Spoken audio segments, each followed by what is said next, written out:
be awesome until you get here and race car races. So. What's your future look like, Chuck Barnes Jr.? I mean, I know you'd like to keep racing. The business here is you know, are you going to carry it on? Your dad can't do it forever. Yeah, you got to keep food on the table, so keep this going, and then you know, hopefully one day have my own cars, you know, out of this shop and dabble with that.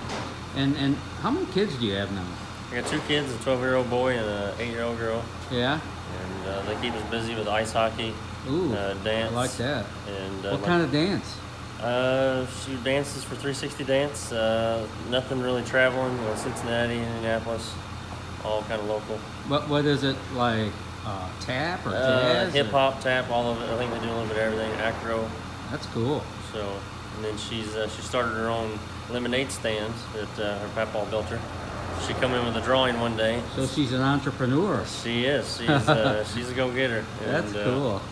Good for her. So we have Lemonade Day this Saturday in the Highlands. So she's got her lemonade stand. Papa built it with wheels on it, and we're gonna roll it out and set up shop there on the street. You ready for Bristol?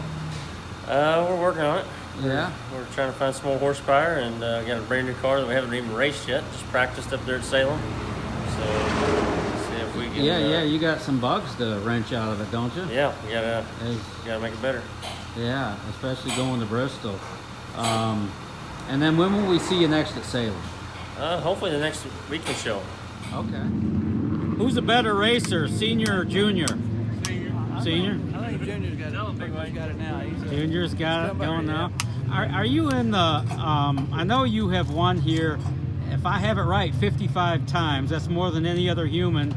Not only in the street stock division, but more than any human in any division ever here at Salem Speedway. You're on top of the pile there. Does that mean anything for you, or what's it? That means I guess I'm the only one who don't have any sense. I guess I don't have anything better to do. I guess. Yeah. I don't know. No, I really don't.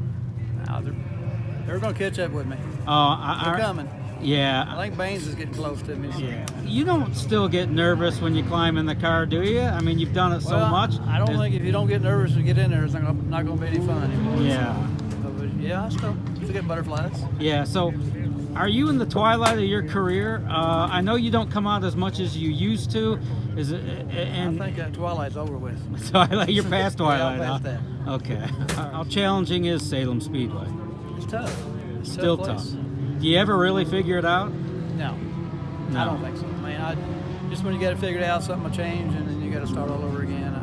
I think, you know, where everything's changing, technology and all the shocks and different things, and it makes it tough to keep up with the crowd. Well, I saw a quote from you once saying that, you know, how have you won 55 races here? How have you been so good over the years? And your answer was hard work. Is that really what brings it home? That's what makes you. I always say, you know, the races are run at the shop, or won at the shop. You know, work on the car, preparing the car, and that's where you get your wins from. Yeah.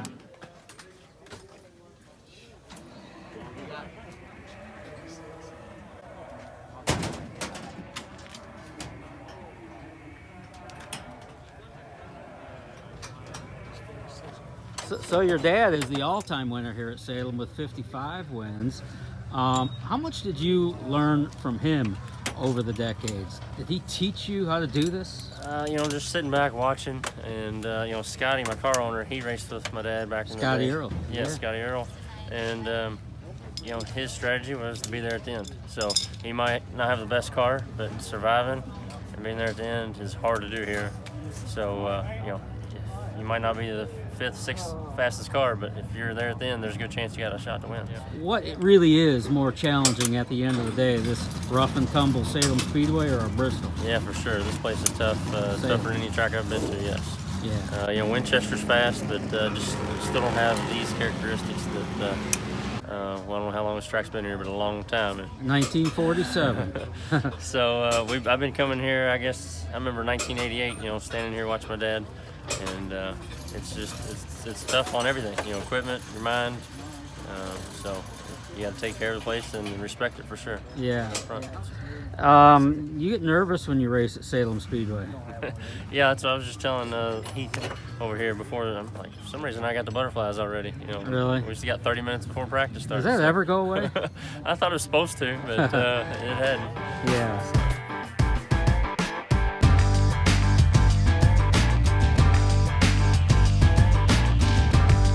How long have you been racing? How far back do you go? Where did it all begin for you?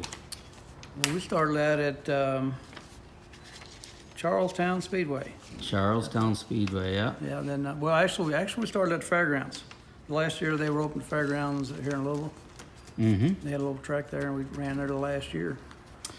Well, how far back do you go in racing? I mean, when did you? About 83, 84. Yeah. A buddy of mine had his car, and I broke his leg or something. I forget what happened to him.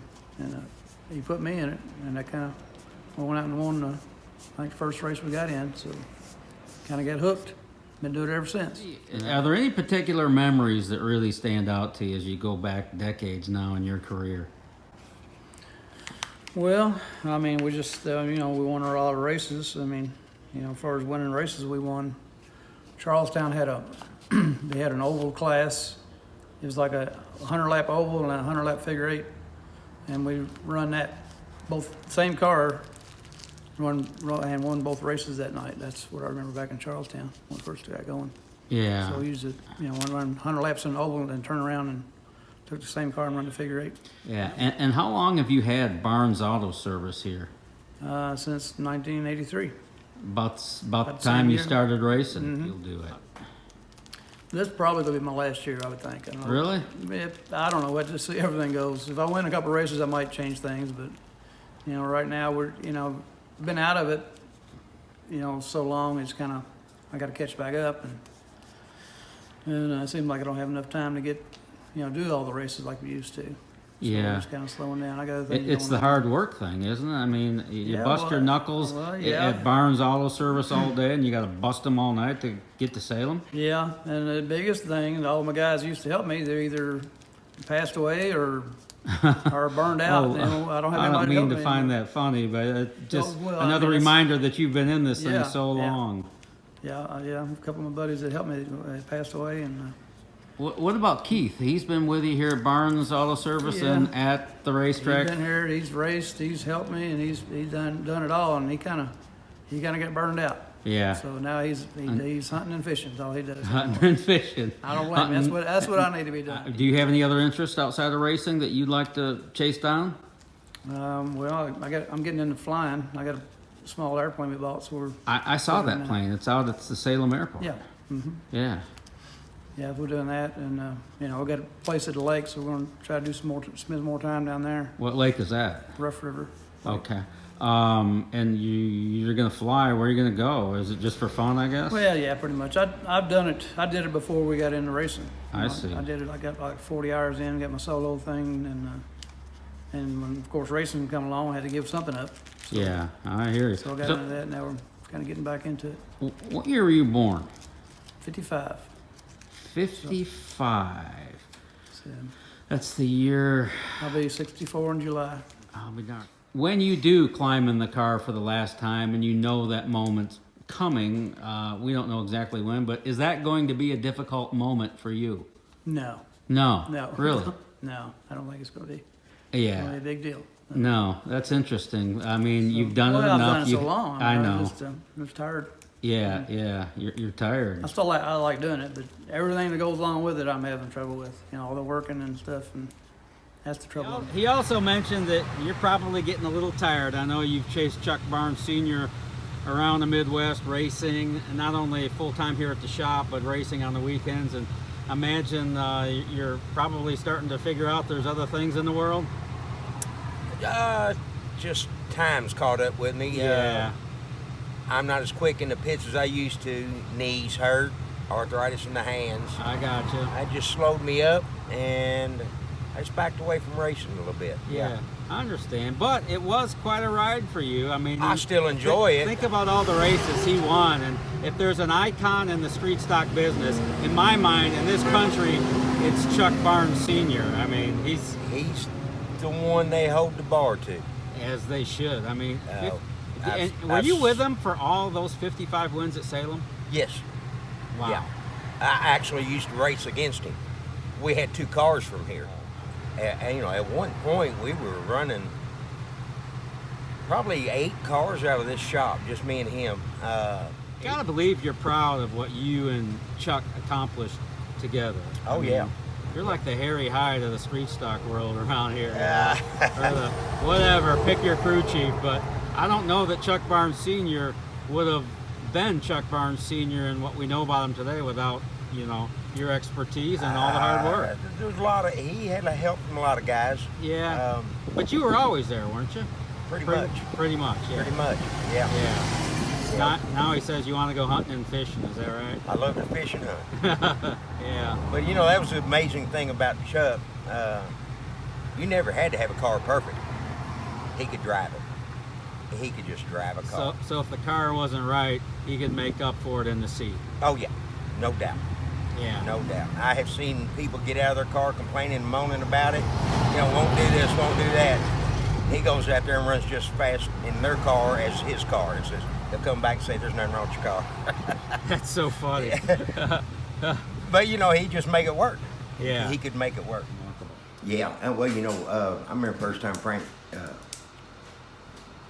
got in a car up there at Salem. We just run street stops, and he thought, you know, it's just no street stop, bomber class, piece of cake. Boy, he got done, he said, I can't believe what y'all can do with these cars. That's quite a thing coming from Frank. From Frank, yeah. You know, we're talking 7-time market champion. Make it 10. Well, yeah, 10, yeah. Last I counted was 7, you know. We gotta get you back up to speed here, Keith. Retirement's been held. I think it's time to go hunting and fishing. Where did the number 5 come from? Or was that just you picked it out of a hat one day and actually, it stuck? the guy I started with had it on there on his car, and I kind of picked it up. So I used his car, and he got out of it, and I started my own.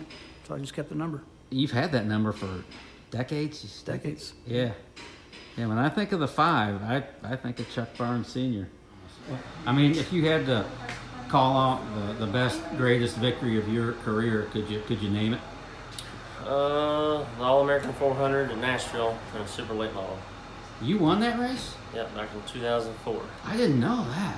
Yeah, You won the All-American 400? Yeah, I got the Whoa. guitar. No kidding. Where is that guitar? It's in my kid's room.